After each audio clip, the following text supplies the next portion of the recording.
আমার ভোটে নির্বাচিত প্রার্থী তিনি মেম্বার, চেয়ারম্যান, এমপি প্রমুখ যেই হন না কেন, যদি কোনো দুর্নীতি অপকর্ম করেন তাহলে তার এই গুনাহ কি আমার আমল নামায় কোনো প্রভাব ফেলবে? আমি কি গুনাহগার হব?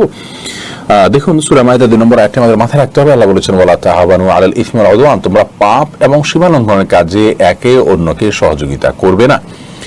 আপনার ভোট যাকে দিচ্ছেন সেই লোক ভোট পেয়ে বিভিন্ন অপকর্ম করবে, এটি যদি সুনিশ্চিত হয়, আপনি জানেন, তাহলে জেনে শুনে সেরকম লোককে ভোট দেওয়া আপনার জন্য জায়েজ নয়।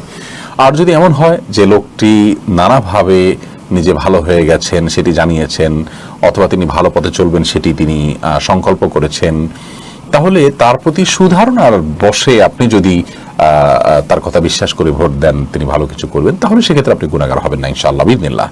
অথবা একজন মানুষ ভোট দেওয়ার সময় তিনি আসলে এরকম খারাপ আপনি জানতেন না, পরবর্তীতে তার খারাপ গুণগুলো প্রকাশ পেয়েছে, তার আসল রূপ প্রকাশ পেয়েছে, সেক্ষেত্রেও আপনি গুনাহগার হবেন না ইনশাআল্লাহ। কিন্তু জেনে শুনে দলীয় টান অথবা কোনো বিশেষ দলের প্রতি অন্ধভক্তির জায়গা থেকে, কিংবা কোনো ব্যক্তির প্রতি ভক্তির জায়গা থেকে, কিংবা সামান্য পয়সার লোভে আপনি যদি কোনো খারাপ মানুষকে নির্বাচিত হতে সহায়তা করেন আর সে নির্বাচিত হয়ে অপকর্ম করবে, আপনি জানেন বা ধারণা আছে আপনার, এরপরও আপনি যদি সে কাজটি করেন, তাহলে তার সে সমস্ত অপকর্মের দায়ভার অবশ্যই একজন ভোটার হিসেবে আপনাকে নিতে হবে। অত্যন্ত গুরুত্বপূর্ণ একটি বিষয় এটি, এই জন্য এটাকে আমানত বলা হয়, যে আপনি একজন অযোগ্য মানুষকে যোগ্য বলছেন, তাহলে এটা আমানতের খেয়ানত করছেন, এই কাজটি করা যাবে না। আল্লাহ তাআলা আমাদেরকে বোঝার তৌফিক দান করুন।